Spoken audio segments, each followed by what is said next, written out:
the dawn of everything is trying to undo. Just to write about even very remote periods of history that we have evidence for, as if there were real people in them, which sounds like a ridiculous thing to say, but it's very rarely done. You know, prehistoric people are more likely to be compared to non-human primates than they are to people like you or I.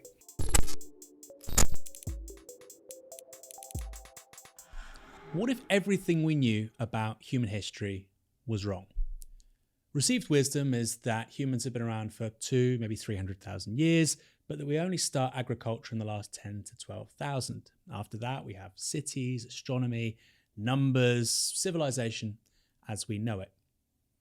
But according to a book by David Wengrow and the recently deceased David Graeber, that's not quite accurate. They say that cities and what we judge as advanced human culture actually precedes agriculture. That the story of prehistory is far more complex and interesting than we thought, and that this has quite remarkable political implications. David Wengrow, welcome to Downstream. Thanks for having me on. You're an archaeologist. You teach archaeology at University College London. Is that a job you always wanted to do when you were a child? No, it isn't. When I left school, I wanted to be in the theatre, and I'd already done a fair bit of that. I think from the age of about 14, I fell in love with acting and the stage, and I joined up with the National Youth Theatre, which was a wonderful time because it was the first time, as a Londoner, it was the first time I actually met people from all over the country, all over the UK.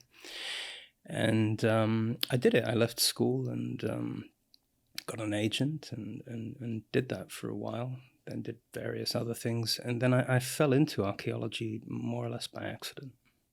So how was that? Wow, a child actor becomes archaeologist. That sounds like a great story. Yeah, I think it was more of a sort of young adult actor. I've met child actors and they're a very specific kind of person. Okay. But I was never quite one of those. What happened basically after trying various other things, including a little flirtation with journalism at the BBC Arabic service and various other things, I wasn't really finding a direction. So I had good grades from school, and I decided to apply to Oxford. Well, that's where I want to go. Best university I can get into, I want to go to Oxford. And I wrote to all these Oxford colleges saying, can I come and do English literature? And they all ignored me. And a friend of mine, I don't remember who it was, told me it's easier to get into places like that if you apply for a subject that's a bit off the beaten track. And they had just started a new program, new degree, called Archaeology and Anthropology, which is actually the name of the degree that I teach and coordinate now at UCL. So I wrote to one college, St. Hugh's College, asking if I could do that. And I got an interview. And I went into this interview with a very formidable woman called Barbara Kennedy. She was a geographer because they didn't have any archaeologists at that particular college. And she grilled me for a while, and I sort of spouted on about how archaeology was my great passion and so on. And then she reached down and produced from under her chair all these letters that I'd written to other colleges saying, can I come and do English literature? I thought, well, I balls that up. But then she admitted me, and I was technically a mature student, although I was probably anything but in terms of everything else. But I think I was classified as a mature student when I started. And I nearly made a complete mess of that, actually, and nearly got slung out after about 6 months. But I had one teacher. It was one of those things where it's just one person actually gets you hooked and gives you the confidence to think, yes, you have a place in this, you can contribute. And that was a guy called Andrew Sherratt, who passed away very young, actually, same age as David, 59. Just had a massive heart attack one day. But really sort of got me to pull my finger out and got me addicted to this stuff. And I didn't really look back after that. Because it's something you hear all the time, I'm sure, that at some point most people, when they're children, want to be archaeologists. Yeah. There's obviously something there. I can remember a school trip to Old Sarum, just on Salisbury Plain. It's one of these great Iron Age hill forts. And I came back from that and went back. I used to live with my grandparents a lot in North London. I remember going back to their place after that, and my head was just full of images. I could see all the different sort of waves of migrations and invasions, and I produced this sort of tome. This is all pre-computers, so I think I got like a calligraphy pen or something and sort of tried to create. I remember my gran helping me with coffee grinds to sort of age the paper. So there was something there which is completely irrational, where you just feel an attachment to some era. And I don't have any family roots in the British Isles, so it's not like a local attachment, but you just identify for some reason with a place or an era of history. And I don't know why that happens, but clearly people who choose to pursue archaeology, they have that in an unusually high dosage. Let's get into the meat of your book, The Dawn of Everything. The conventional view is humans have been around for 200, 300,000 years. You can give the specific numbers in the answer. But we've only engaged in agriculture for 12,000 years, 11,000 years, 12,000 years. And that with the advent of agriculture, we then get all the things that we associate with modern humans. Cities, numbers, numeracy, literacy, astronomy, civilization. Your book, co-written with the recently departed David Graeber, says that's completely wrong. Or it's significantly wrong. Well, we'd have to pick apart what you said there a bit, Aaron. When you say we started having agriculture 12,000 years ago, only a very tiny number of people on the planet started doing that in very specific locations, specifically the Middle East, what they sometimes call the Fertile Crescent. Most of the world at that time was still hunter-gatherers and fishers. So, actually what you've presented as a summary is a classic example of what we would call a kind of stage theory, where you've got these long periods when sort of nothing happens. Then everything changes. You get the agricultural revolution, populations expand. Then you get cities, and everything changes again. Then you get civilization.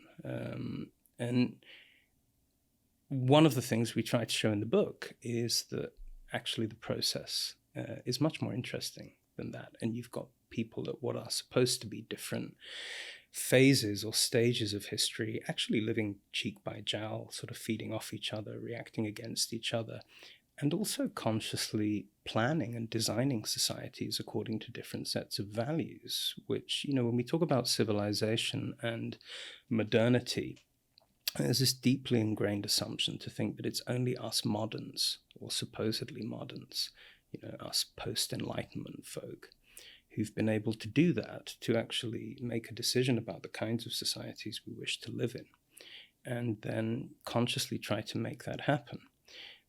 And I think that's a deeply rooted idea, both in the intellectual, philosophical, and political traditions of the left and of the right, in Europe, in the European tradition, let's say. And we think that's wrong. And as you say, humans have been around, as far as we know. Humans who are cognitively just like you and I, same kinds of brains, perfectly capable of having a conversation just like the one that we're having, for something in the order of 200 to 300,000 years. And what we know about most of that time is vanishingly little. But if you think about it, that's extraordinary. I mean, the number of things that could have happened, the number of different kinds of conversations and experiments that could have taken place. And yet, the way we tend to write about and characterize those early periods is the opposite. It's as if people were existing in some sort of strange haze, just kind of, following patterns or routines until one day somebody invents agriculture and everything changes. And that's the kind of, I guess, conceptual damage that we do to our own past, that The Dawn of Everything is trying to undo. Just to write about even very remote periods of history that we have evidence for, as if there were real people in them, which sounds like a ridiculous thing to say, but it's very rarely done. Prehistoric people are more likely to be compared to non-human primates than they are to people like you or I. And I love this insight which you have, which I'd never ever thought of before. Maybe we can go into it a little bit, about foragers, hunter-gatherers being less parochial, basically, than modern humans. I mean, maybe not today in the age of the internet, but until relatively recently. Yeah. Can you talk about that a little? This is one of the great revelations of modern archaeology, is, you know, this whole idea that humans before agriculture lived in these tiny bands, sort of isolated pockets of humanity, nomadic, roaming around the landscape, not having much contact, is completely wrong. Like, we can trace back now, in concrete terms, evidence going back tens and tens of thousands of years before agriculture, to show that human societies, you know, way even beyond the last ice age, were already highly structured over very large areas. Interacting, moving things around the landscape. We've got scientific techniques these days which are pretty good. I mean, you can actually trace people's diets tens of thousands of years ago. You can say whether they moved from a coastal environment to a terrestrial environment. You can trace movements of plants, animals, raw materials. We have ancient DNA. So there are many methods by which we can reconstruct a picture of early human societies. And it turns out that the world was highly connected. And if you think about it, this shouldn't be surprising, because, of course, one of the first things that humans do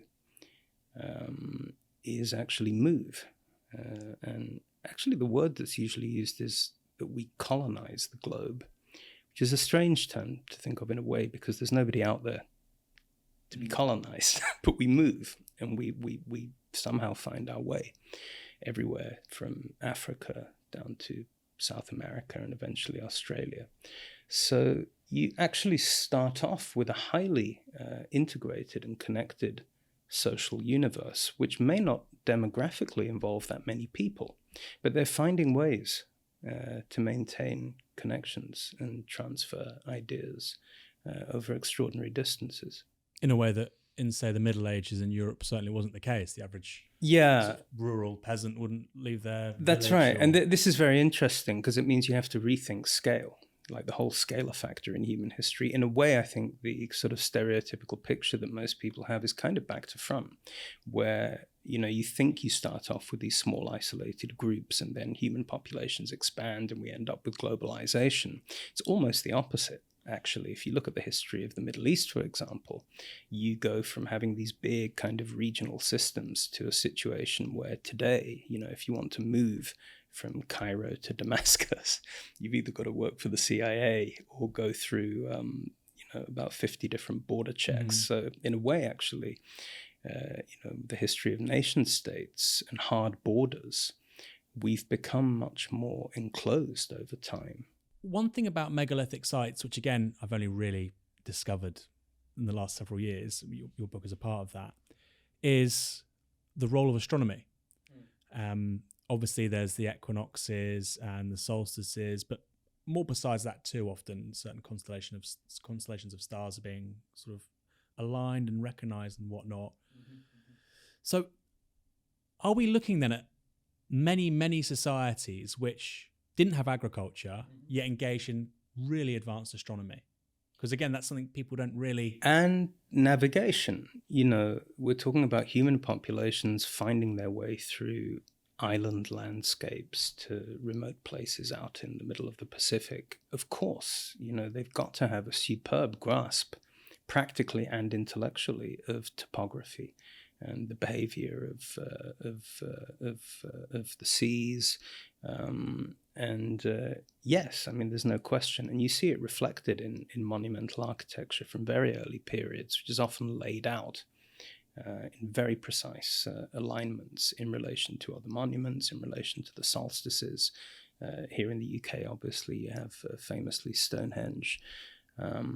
That's right. I mean, people were clearly more than capable of developing very sophisticated mathematical, geometrical understandings in different ways to the way we do it now.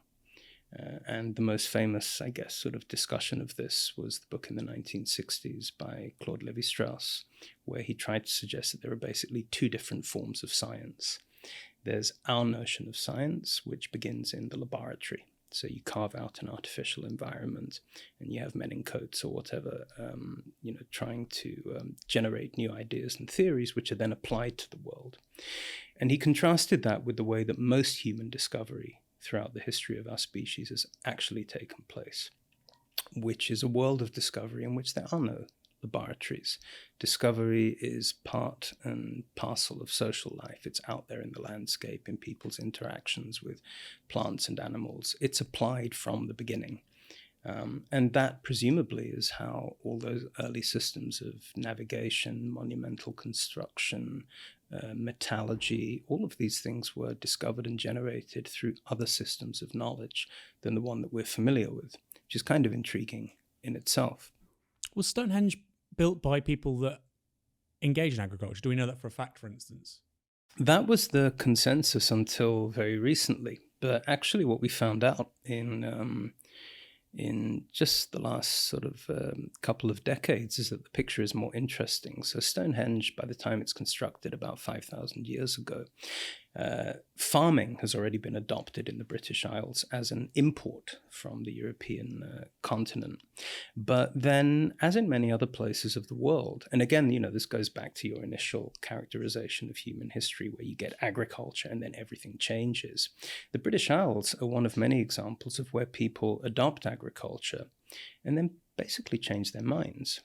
So the period when Stonehenge and many other great monuments are constructed is actually one in which the populations of this island more or less give up the habit of cereal farming, and they go back to foraging wild nuts and acorns and things as their staple plant food. They decide to they hold on to other things. So they hold on to the farming of animals, pigs and cattle in particular. There's a site close to Stonehenge called Durrington Walls, where they've actually found the place where people congregated for seasonal festivals and feasted on huge amounts of meat. It must have been a hell of a party. And this presumably was at the times when they were also engaging in these big coordinated construction activities that we see there.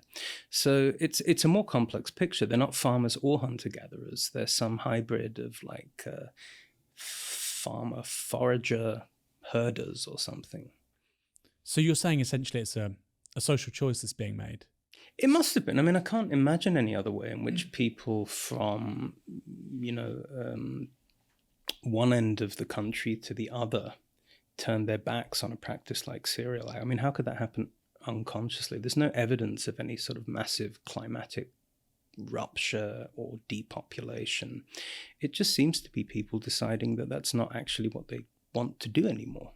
That's quite an extraordinary political choice, isn't it? I mean, it is. The sort of analog today. And Stonehenge is quite extraordinary. I mean, there must have been pretty extraordinary things going on for people to even engage in those kind of, feats of construction. But for a contemporary audience, I mean, the equivalent would be us deciding that the Industrial Revolution wasn't a good idea, or to stop using fossil fuels. Wouldn't it? I mean, yeah. in terms of the social implications, obviously, they weren't thinking in those terms. But it's actually, and it raises a question, right? Which is, if people have been able to make decisions on that scale in what we are taught to think of as primitive societies, why do we struggle so much with those kinds of structural changes now?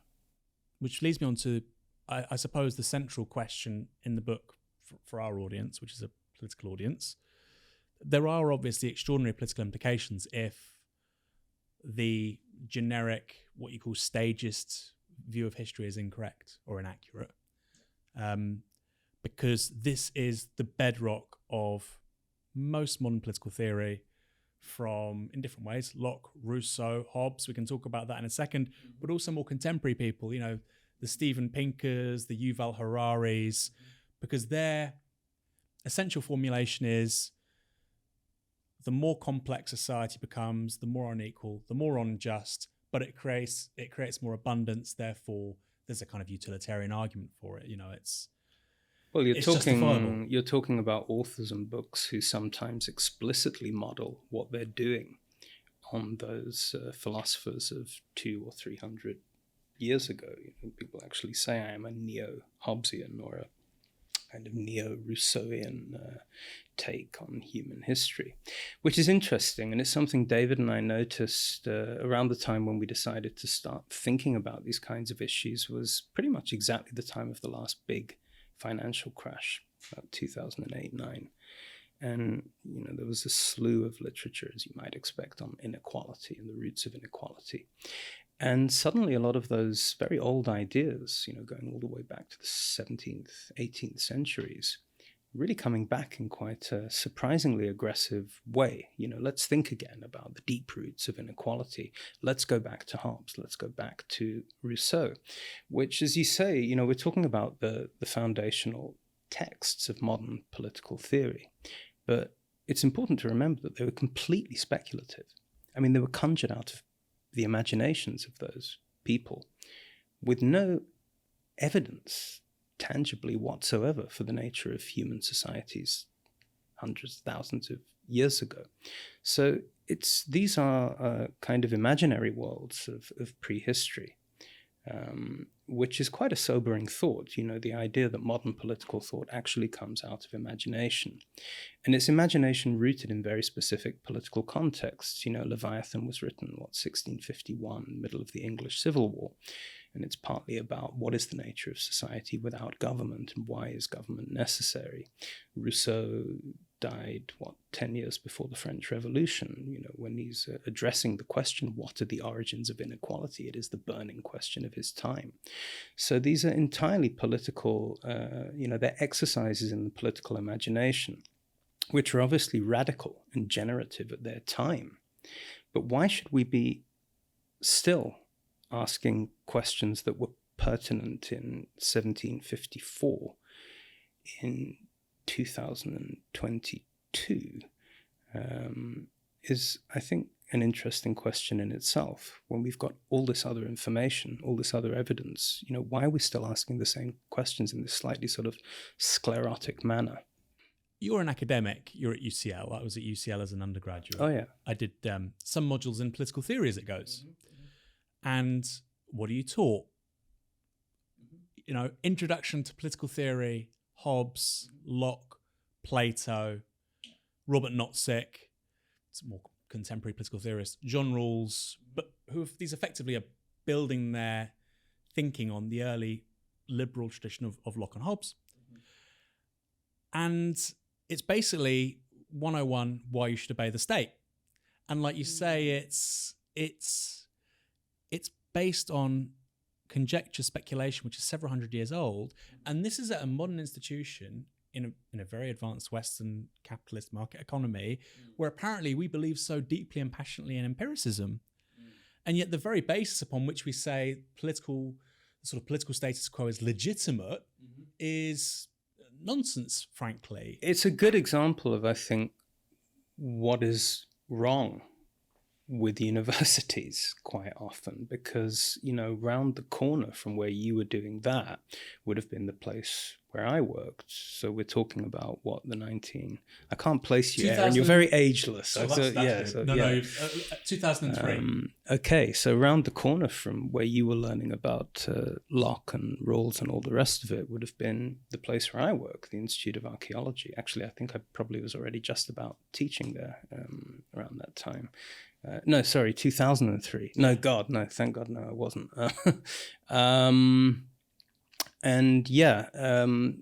Just up the road from there, you would have had all these people actually studying human prehistory. But, I guess it's unfortunately in the nature of universities to carve these things up into separate departments, which don't actually generate that kind of learning where knowledge moves in what should be very obvious directions. So, well, how does this stuff look now in light of what we actually know, and what are the implications of that?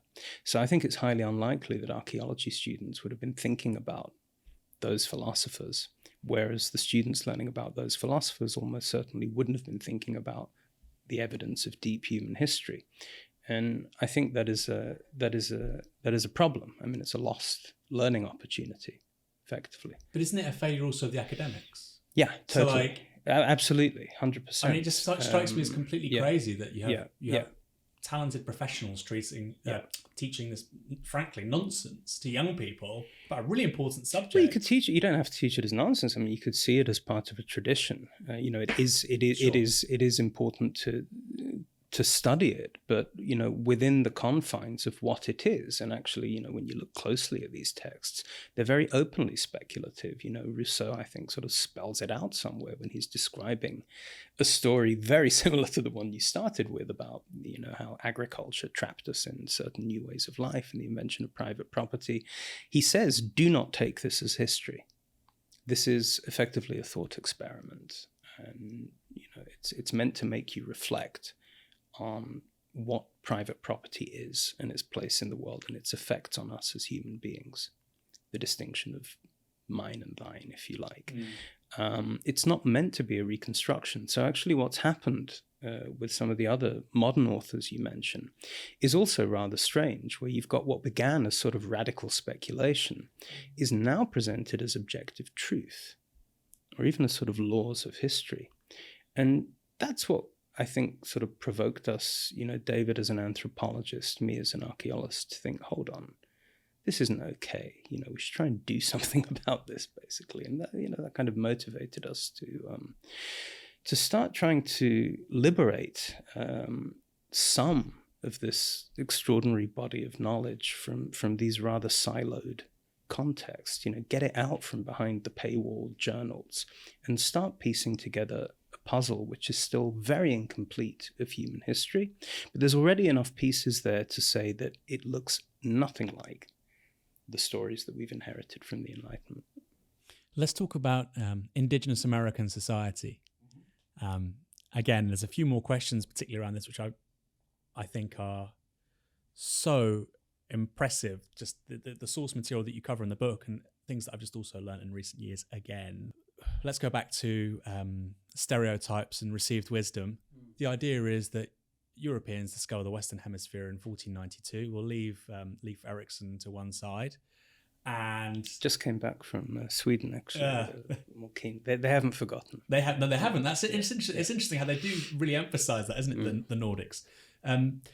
We discover effectively a backward civilization, which we then broadly exterminate through a combination of guns, germs, and steel. That's not quite right, though, is it?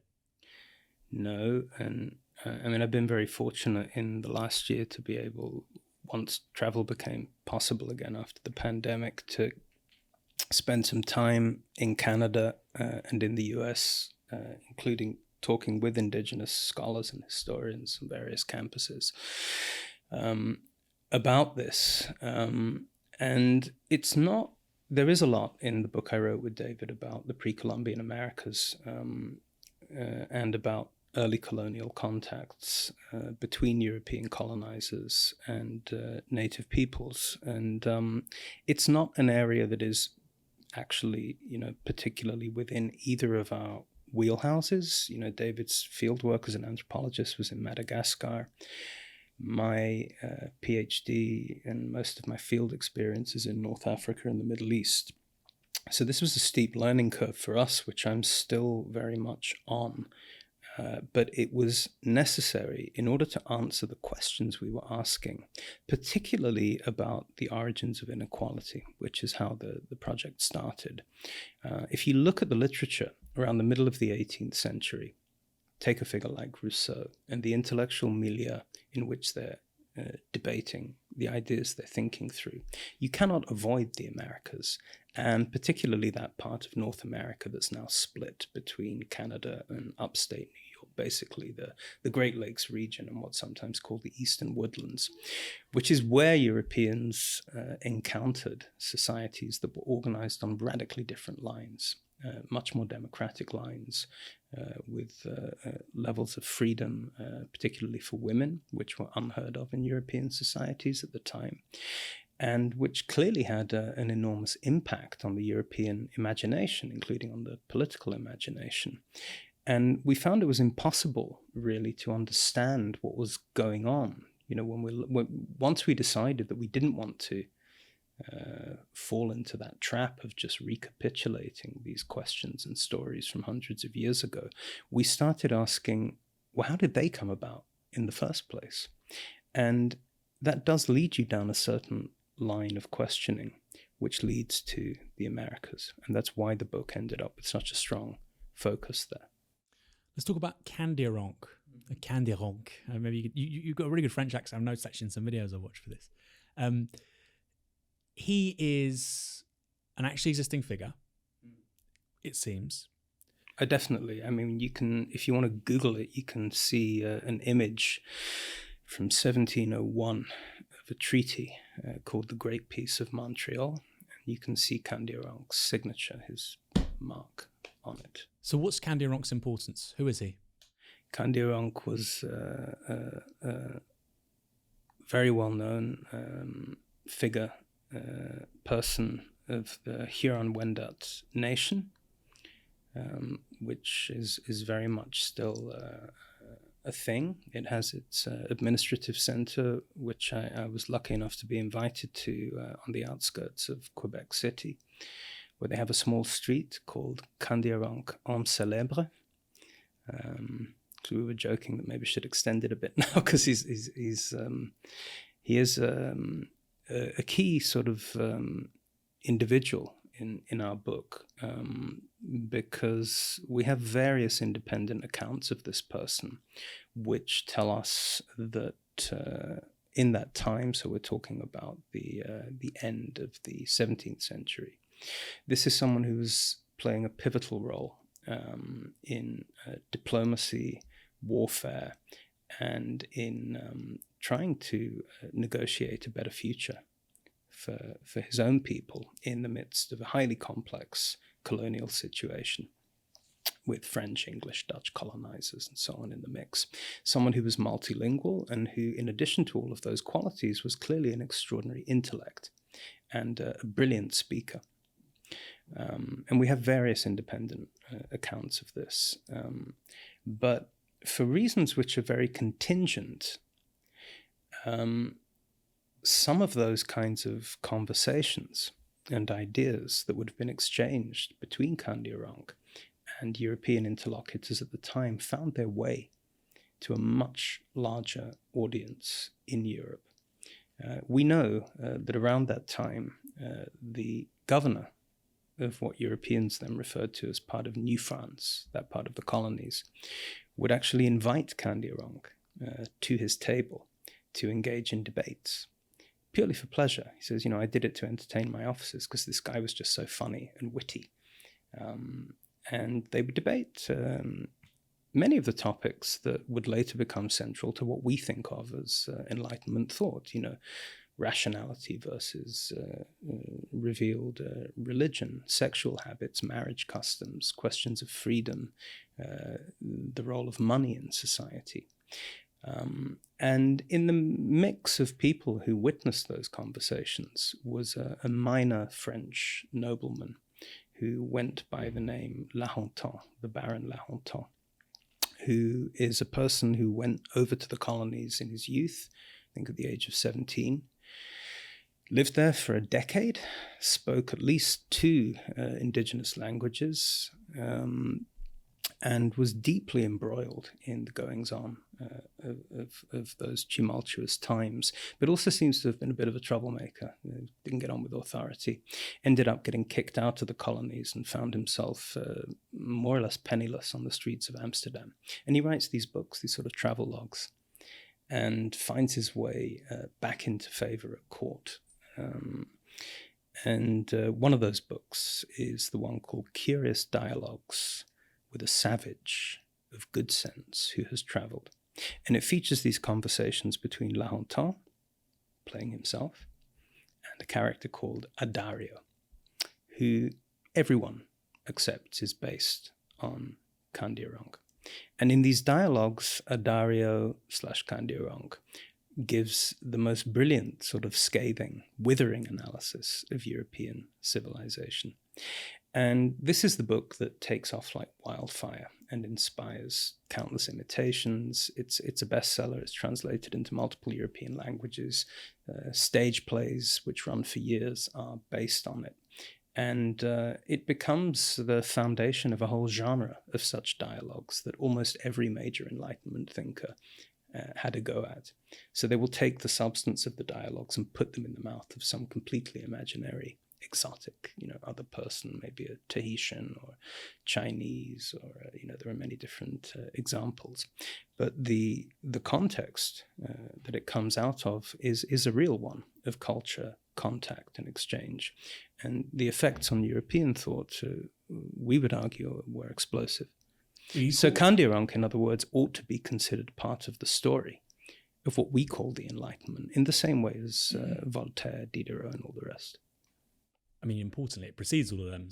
And it precedes them all by some decades. So you have what you might call a sort of proto-Enlightenment salon before the appearance of the famous salons in Europe.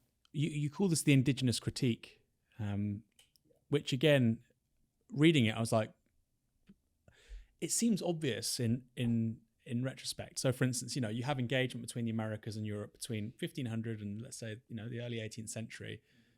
200 years there of cultural to and fro, and clearly there would have been these kinds of dialogues, and there would have been some transmission back to Europe. It may not have been as much as one would have hoped or have liked, but it would have been significant. We're talking about 200 years, and yet that barely figures in our understanding of the exploitation and the colonization of the Americas. It's seen as purely one way in terms of ideas, in terms of capital and humans.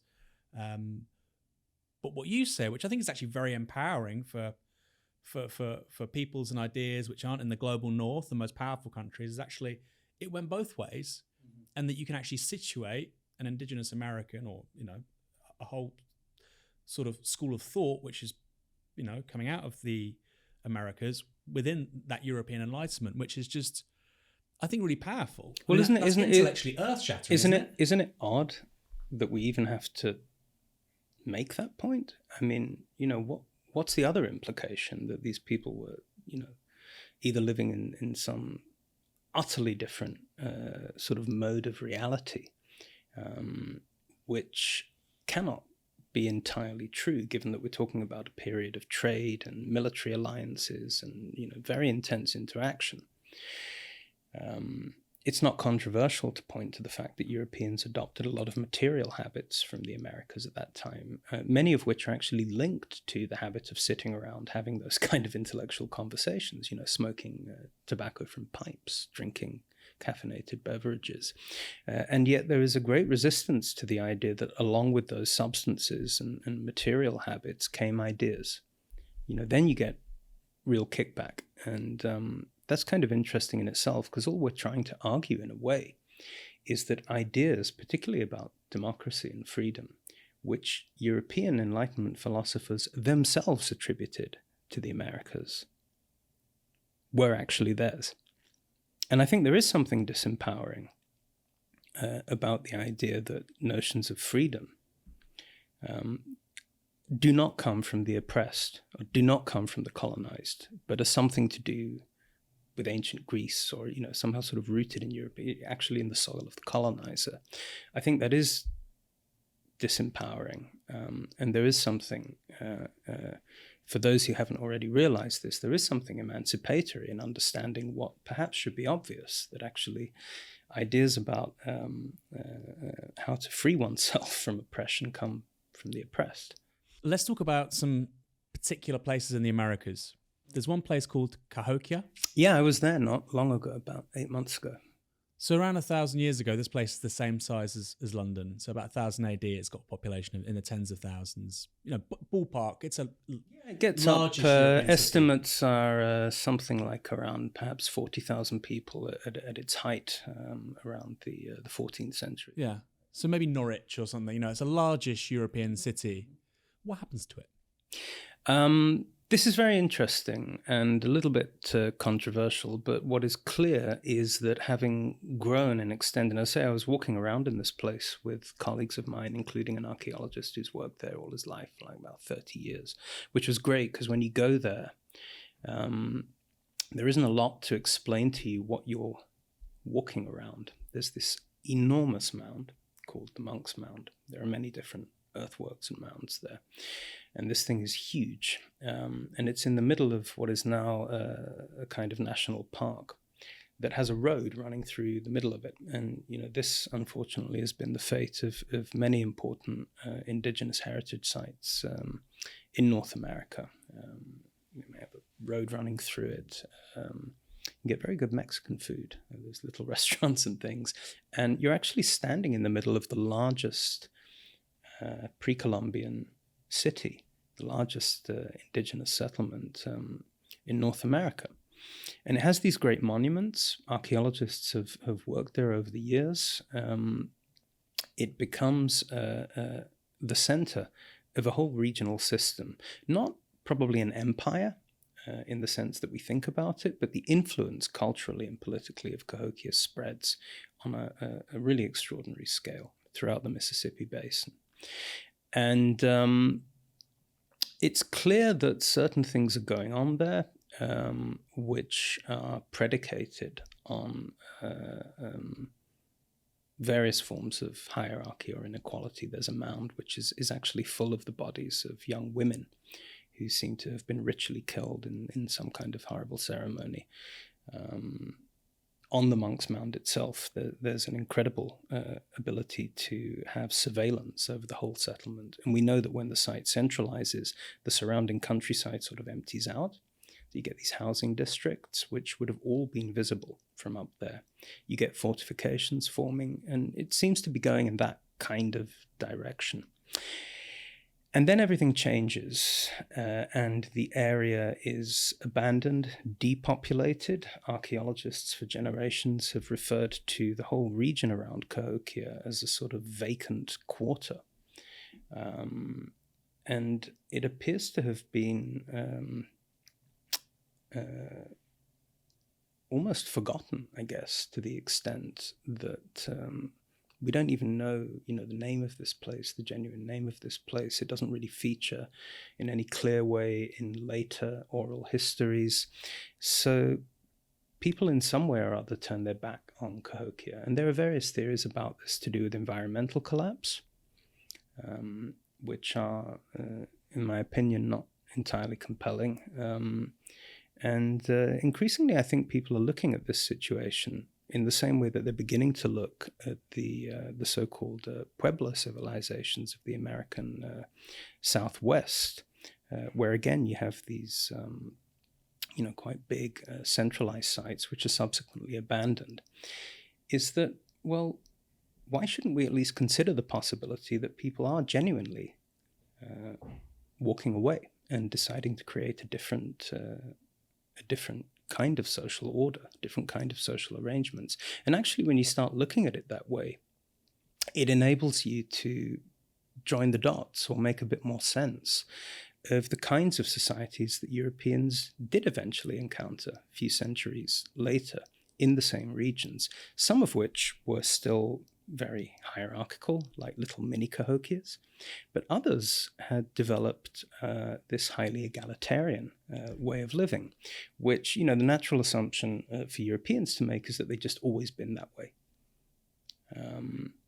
But of course, we're talking about people with fully developed historical consciousness who do have in their own histories the history of Cahokia and the whole regional system that it generated, which goes almost as far north as the Great Lakes. So there is a hierarchical past there that people have, for one reason or another, turned their backs on and created a different form of society.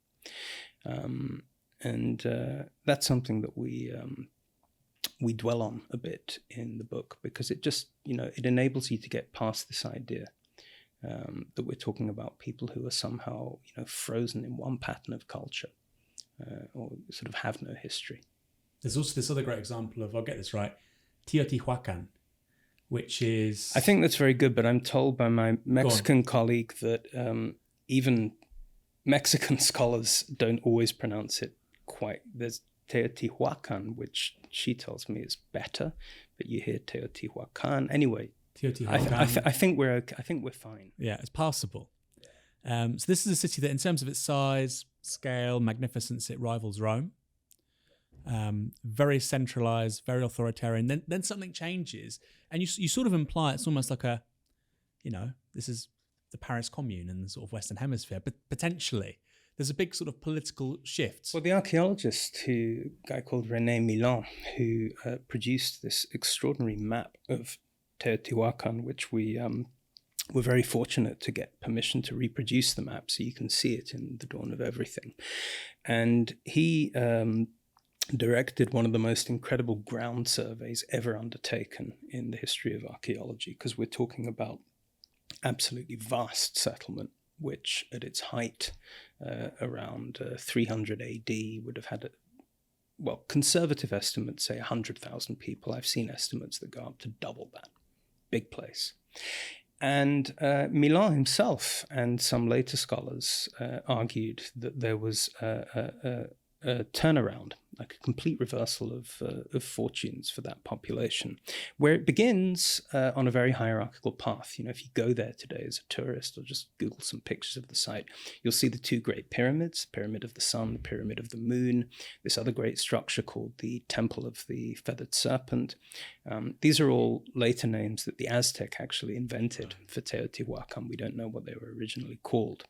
So it begins in this very hierarchical way. And again, you've even got evidence for ritual killing and human sacrifice. They buried the bodies of captives under the foundations of the pyramids. It's quite disturbing, with their hands tied behind their backs, and they built these structures on top of them. But then something changes around 300 AD, 250, 300 AD. There is no more monumental construction on that scale. And all of the labor and resources that presumably went into building great temples and pyramids go into something else. And that something else is housing. And they cover the entire settlement on a grid formation with beautiful housing apartments. These are apartments which are low-rise. So when I talk about apartment compounds, we're not talking high-rise. We're talking something more like a villa with a small number of nuclear families, big central courtyards, subfloor drainage, gorgeous murals on the walls. Actually, when archaeologists first started investigating those housing complexes, they thought they were palaces. And then they realized that everybody in the city was living in a palace. Now, how are we to conceptualize this? We don't have any detailed written sources from the time. Archaeologists have tried in various ingenious ways to sort of reconstruct what was going on. But what you can say is that people in that city from that point onwards had a really good standard of living, and that it was generalized to the whole urban population, which is pretty extraordinary. And we know, you talk about guns, germs, and steel. If we skip ahead some centuries to the beginning of the Spanish conquest, when we do have eyewitness chronicles and accounts of the kind of cities that existed in that region from, say, the 16th century onwards, there are a whole different range of them. We tend to think about Tenochtitlan and Montezuma and sort of Aztec Empire, and that it's all very hierarchical. Actually, and we go into this in the book, the city where Hernán Cortés and the conquistadors make alliances that enable them to go and challenge the might of the Aztec Empire is a city by the name of Tlaxcala, which had a relationship to the Aztec capital that was a bit like Athens and Sparta. One's very hierarchical, the other one's very democratic. Tlaxcala clearly was a republic of some sort with its own parliament, and we even have records in Spanish of the kind of debates that went on there. And this just doesn't feature in our world histories. We're quite rightly taught that the fall of Tenochtitlan was, in a sense, the beginning of Western global domination. What we're not taught is that one of the things, one of the steps on that pathway was this extraordinary encounter between European conquerors and an indigenous urban democracy of sorts. And I've got no hesitation in calling it a democracy. At a time when cities run on that kind of basis were extremely unusual in Europe itself. And, none of this is terribly sort of secret. You don't have to delve very deep into the sources. We've got the letters that Cortez himself wrote back to the King of Spain saying, I found this place. It's weird, there's no king. It's maybe a little bit like some of our Florentine or Venice, it's run on some other principles. All this stuff is out there. But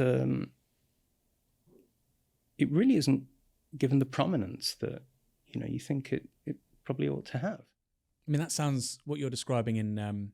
And, these are obviously people who have no connection whatsoever to the Mediterranean, ancient Greece, Rome, nothing to do with it. There's an indigenous form of urban government. What you're describing in Teotihuacan sounds like a revolution, potentially, or a social revolution. There are, absolutely, and there are experts on that site who have suggested that may have been the kind of thing that took place. There's no absolute consensus on it, in the way that there's generally very little consensus in archaeology. But I think everyone would accept that there is a profound transformation that takes place there, and that's kind of fascinating because one of the things that we're told in the traditional narrative of human history is that once you have very large, dense human populations, and once hierarchy sets in those kind of settings, it is irreversible. Whereas here we seem to have a situation where there is a reversal. Yeah, like you say in Western political history, people say, though, it isn't a successful slave revolt until Haiti, for instance, which is, as far as we know, is broadly correct. But that may have not been the case in the Americas. You make this great sort of rhetorical question in the book, which is, we talk about the abolition of slavery. And of course, we talk about the story of Simon de Bolivar and Toussaint Louverture and the abolitionists and whatnot. But perhaps it was abolished numerous times. Many times in history. Yeah. I mean, I think this is just sort of classic Eurocentrism, the idea that, maybe these things were happening elsewhere, but they don't really happen until they happen in a European context. I mean, it's just a kind of sorting and filtering mechanism, which allows you to say that Europe has some kind of monopoly on progressive politics, which, even if taken to an extreme length, can become a justification for colonialism, genocide, and all the rest of it, is say, well, at least we were bringing this kind of, these sort of progressive concepts of democracy, which were completely lacking in all these other places. So, despite the fact that we decimated them, ruined their landscapes and killed most of the people, at least, we sort of, again, you're back to stage theory. At least we moved them on. At least we got them out of that kind of malaise that they were clearly stuck in. Well, no. One of the things we show in the book is that far from it, there's a huge array of conscious political experimentation going on outside European contexts. And we have evidence for it. Your area of expertise is West Asia, Northeast Africa. Although you're very lucid on the Americas and elsewhere, you had to research it for this ginormous 700-page book. What I want to talk about is you've got sites like Göbekli Tepe in eastern Turkey. You've got these incredible megalithic sites in Malta. This might sound a strange question because it's not in the book. Is it possible that if cities precede agriculture, that you have Homo sapiens living alongside archaic humans, potentially in urban environments? Because, Neanderthals were around until relatively recently in Europe. Is it plausible that there were, permanent settlements that sort of see them featured together, or is that just something we can never even speculate on? I wouldn't personally refer to Göbekli Tepe, which is much later. I mean, there's no Neanderthals around at that point. So we're going back to about 9,000 BC here in the Middle East. And I wouldn't personally characterize Göbekli Tepe as a city. I think we're dealing with a site which is clearly permanently settled, but where you have periods when people are coming together and aggregating and coordinating their activities in very large numbers. Okay, so I'll rephrase it. Yeah. It's a built environment, which is a permanent built environment. Yeah. Is it plausible that you had humans operating alongside archaic humans in those kinds of spaces? Well, if we go back, let's say, a lot further, like 50,000 years ago, we know at that point there are at least 4, probably 5 different species of humans around the planet. There's us, there's the Neanderthals, there's the Denisovans, there's Homo floresiensis in Indonesia, which are the little people, sometimes playfully called hobbits. And there's also some more recent discoveries from Luzon Island in the Philippines. So this is a situation with no modern parallel. When you've actually got different varieties of the human species interacting, we know genetically that there was interaction of the closest possible kind. There was reproduction across those species, some of them. So yeah, I mean, and actually when you go back even further to the origins of our species, the picture now looks rather like that. So we're going back now to Africa, to the African continent, where, you know, there used to be this idea of sort of mitochondrial Eve, and that there was one ancestral savanna environment where suddenly we became humans. Actually, the modern fossil evidence and genetic evidence suggests that that's wrong, and that actually we evolved on the African continent, but in multiple different environments between about 500,000 and 200,000 years ago. Coastal environments, forest environments, and savanna environments. And there were periods of isolation and periods of contact between ancestral human populations, which could be very long. So you actually get a huge amount of physical variation. You see it in the fossil evidence. And if you think about physical variation, imagine what was going on with language, or child-rearing habits, or social customs.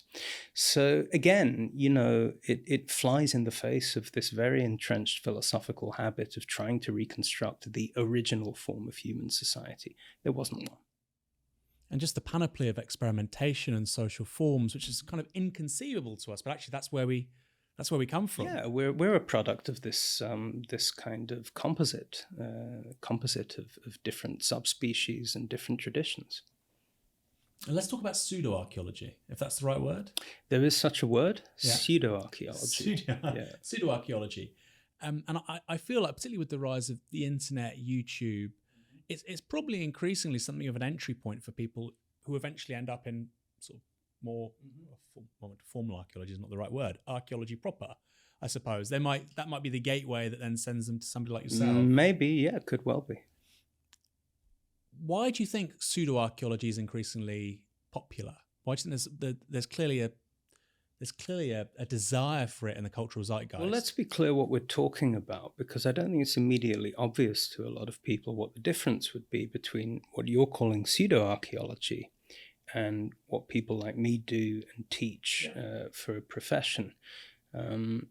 Pseudo-archaeology, I guess, or at least my mental picture of what you're talking about, is probably largely written by people who've never actually taken part in an archaeological field project, or, you know, aren't actually engaged in producing any of the evidence that you and I have been talking about today, but who, for other reasons, choose to present a reconstruction of the past.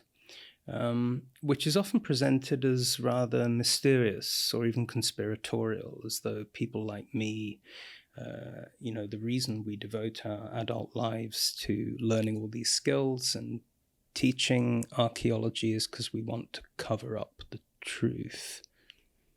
Okay. And that the truth is actually available to people who don't do that, right? Who may have had entirely different career paths. And, you know, I don't want to come off snobbish. You know, there's nothing wrong with people speculating and reaching their own conclusions. But actually what is often presented as some great new revelation is actually just a very old, rehashed, obsolete theory that comes out of what was probably mainstream archaeology, you know, sometime in the early 19th century, like, you know, lost city of Atlantis, that kind of thing. There's nothing new about those ideas. And, you know, as I hope comes across in our book and in our conversation, the real evidence is fascinating, and it's puzzling, and it's challenging on its own terms. You don't need to, you know, come up with confections and elaborations to make it interesting. Just try and get to grips with it is already challenging and stimulating enough, without, you know, trying to surround it with some fabricated air of mystery. It's always the way with conspiracy theories, because you talk to somebody and they'll say, oh, this person is controlling this, and it's this secret cabal of these people. And look, there's a great deal of exploitation in the world, and yes, the powerful rig the system in extraordinary ways, which actually we can discern and understand. You don't need to be talking about the Bilderberg Group or I God knows what. No, but it's really important to, and I do get a little bit irritated sometimes with colleagues of mine and the way that they respond to what you've called pseudo-archaeology, which is to say, we're the scientists, we know best. And if you believe any of that stuff, you're just a lunatic. Well, I think that's, it's obviously true in a sense, but you have to look also at the history of our own disciplines, which, again, as we've been talking about, are very strange in the way that they will deny humanity and consciousness to whole populations and whole groups of people. When Europeans first saw those monuments at places like Cahokia, they couldn't fathom the idea that native people would have constructed these things. They came up with all kinds of wacky theories about Leif Erikson, Vikings coming over, or whatever it may be, lost tribes of the Israelites. And those sort of ideas were coming out of what was then mainstream European scholarship. In Egypt, where I've done a lot of work on the origins of ancient Egyptian civilization, the period before all of that, the pyramids and mummification, all the famous stuff, is what archaeologists call the pre-dynastic. I mean, it's almost as if you don't want people to be interested. If you go to a conference on the pre-dynastic, they'll be talking about, we measure this kind of pottery and it's slightly different from that kind of pottery. And, it's all a huge turnoff for anyone who's trying to figure out what's actually going on. And if you go even deeper, where I work at UCL, where you studied, you have the Petrie Museum, if you ever stuck your head in there. Yeah. Wonderful place, which is now very openly engaged in looking at its own history. And Flinders Petrie, the archaeologist who it's named after, was a eugenicist. He believed that non-Europeans were intellectually inferior, and he was very into this whole business of phrenology, measuring people's skulls and that sort of thing. And he actually had a theory in the late 19th century that ancient Egyptian civilization could not have been created by Africans, and that there had been an invasion of what he called the new race. Okay? So we're talking about theories which are at least as wacky as the kind of stuff that you'll see on Netflix now. But they're coming from within our disciplines. And it's easy, frankly, to, empirically refute those kinds of theories about some lost race of people from Atlantis or whatever. But I think that's only half the battle. We also have to introspect a bit and ask the more difficult questions about how did those spaces open up in the first place, in which that kind of theory is able to gain traction. And I do think a lot of that does have to do basically with racism and the idea that people long ago on different continents could possibly have been as intelligent and creative as us, albeit in different ways. If you have a mental block with that, I think you have to ask yourself why. But there are more ambiguous examples of this, aren't there? So, there's people out there who say that the Sphinx is significantly older than the pyramids. It's still constructed by people in Egypt, not by a sort of race of aliens. And that actually we're really wrong and it's thousands of years older than we presently think. Would you call that a conspiracy theory? No, it's a completely legitimate line of questioning. It just happens, I think, not to really lead anywhere terribly interesting. I mean, there are ways of investigating that sort of thing. And you would also have to put it in the context of what we do know about what was going on before the pyramids and the construction of the Sphinx in the Fourth Dynasty, which is fascinating in its own right, I mean, I've been to a place called El Kab, which is in the south of Egypt, which is where you have the earliest royal cemetery, what's sometimes called Egypt's first dynasty. And it is fascinating. And you've actually got a very disturbing phenomenon there that we talk about in The Dawn of Everything, which is the burials of the earliest Egyptian kings and queens. There's these great sort of holes in the ground with all these elaborate staircases and furnishings, completely surrounded by smaller sort of cubicles where other people were buried. And I'm talking about hundreds, maybe even thousands of other people who it is generally thought by archaeologists were ritually killed in order to be buried around the tombs. Wow. And it's not just people, actually. One of the earliest Egyptian kings goes by the name which we can read in early hieroglyphs. Amusingly, his name is Aha. Aha. And it's transcribed into English as AHA. And Aha's tomb actually has not only human beings in pits, there's also like 3 lions buried in it. Nothing to do with the England football team. That isn't that fascinating enough? Let's try and get our heads around what's going on there, which we do in chapter 10 or something of The Dawn of Everything. Let's talk about that. That's kind of intriguing. Why does the beginning of what we call the ancient state involve this extraordinary, carefully orchestrated violence against people? The Sphinx has no place in that context. But we can reconstruct something of what was going on, and it's perfectly interesting in its own right.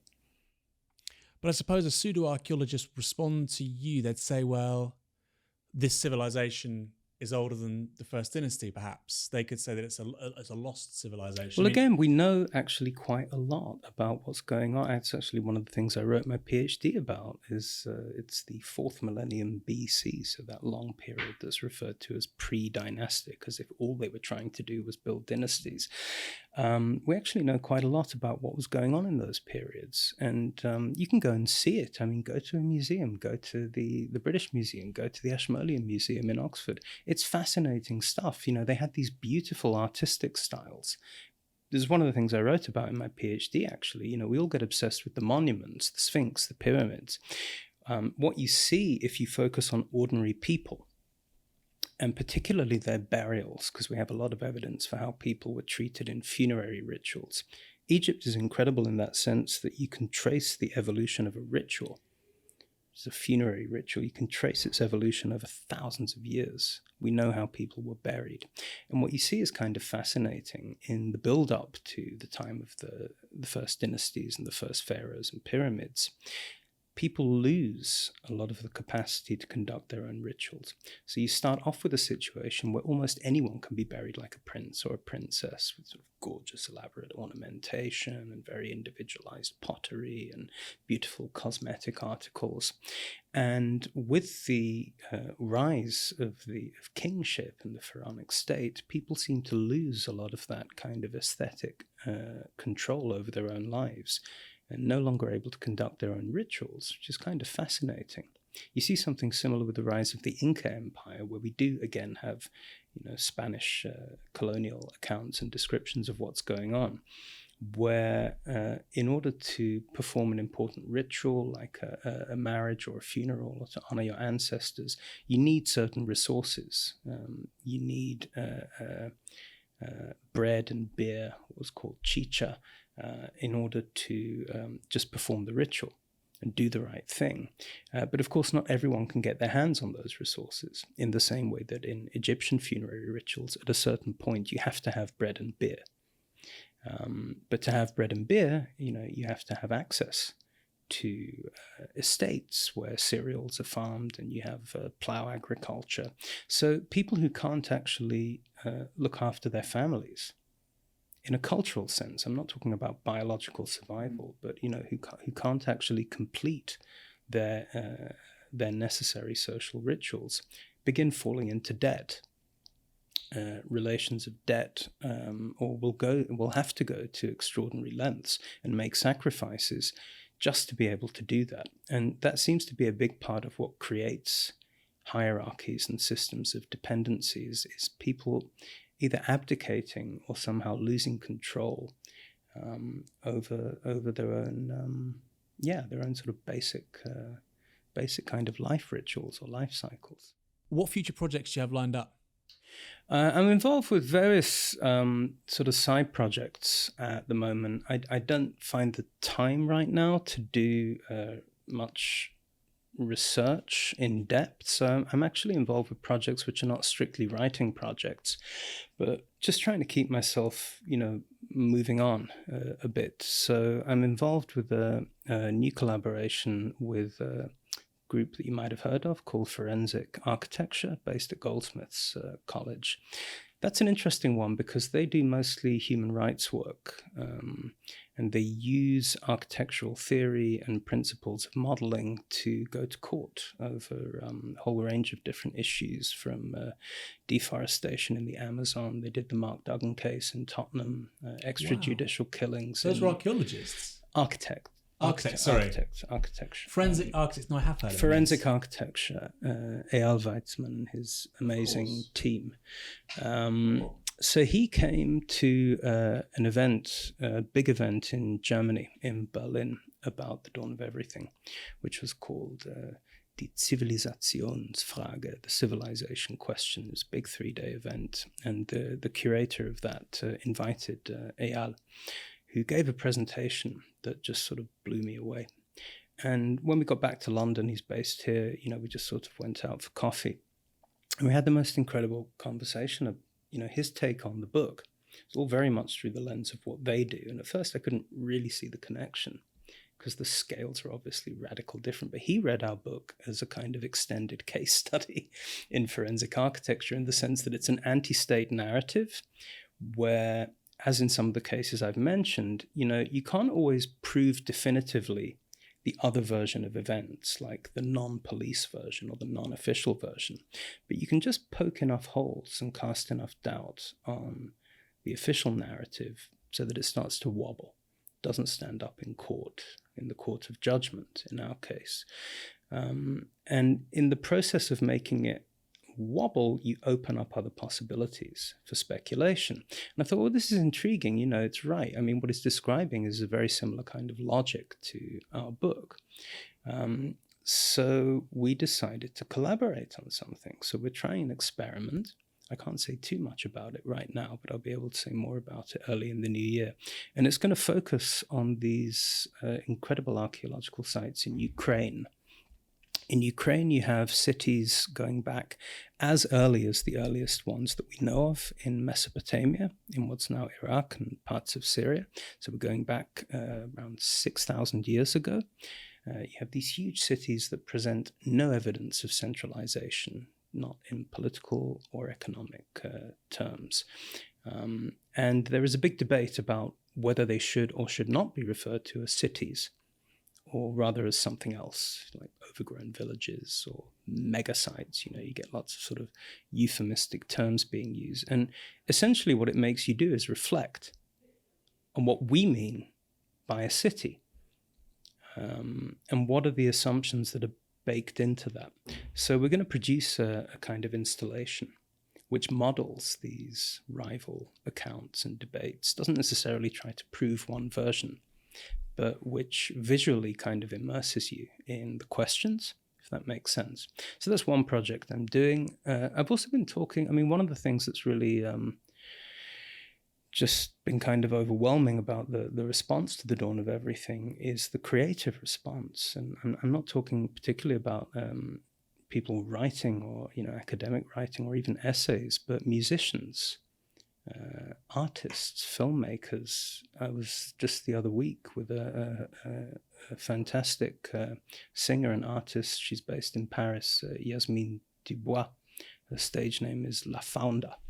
And she wrote a song called The Dawn of Everything, and she came here to London and performed it, a few weeks back at the festival hall. They had the Women, Life, Freedom event for human rights in Iran. And she performed it there, and I was very upset, actually. I was just getting back from Chicago and couldn't quite get through my jet lag to actually physically make it. But we met up afterwards, and, that kind of thing is... it's incredible, to me, and I think it's a huge tribute to David, to my late co-author. I think he had that incredible capacity to take some of these rather obscure topics and concepts and write about them in a way that touched people and made it personal. and made them want to engage and create. And in a way, I see it all as a kind of extended tribute to him, which I've just been a lucky sort of passenger. Final question just on David, if that's possible. Mm. David Graeber was your co-author on this book. He tweeted in 2020, I believe, how he'd finished the manuscript. That's right, yeah. He put out a sort of faux Jim Morrison quote. Yeah. My brain is bruised with numb surprise. We finished, or something like that. Yeah. And then he passed away a month later. Yeah, about 3 weeks after we finished the manuscript. So what's it been like to publish a globally best-selling book? I mean, it's been translated into multiple languages. You've worked on it for a decade alongside somebody. Yeah. And then they're not there to share in the success. Yeah. Well, you have to I have to sort of pinch myself in two senses. There's the kind of good pinching yourself that the reception is so extraordinary, and suggested to me recently by someone who's apparently got some figures that we're getting up to 1 million copies worldwide, which is just can't really get your head around it. But then there's also the other kind of pinching yourself, which is very painful, which is just constantly having to accept that David's not around to witness any of it. And he was really looking forward to it. I mean, this book, he couldn't wait to get out there and have these kinds of conversations. It should have been the two of us really sitting here having fun with you, shooting the breeze about all this stuff. So it's very painful and very paradoxical. And the only thing that I can really hold on to in the middle of it all is that he would definitely want me to be out there working hard, talking about the book, telling people about the book, and just trying to get the work across as well as I'm capable of. So you're doing it partly for him as well when you go that extra mile? Yeah, 100%, yeah. David Wengrow, thanks for joining us. My pleasure. Thank you.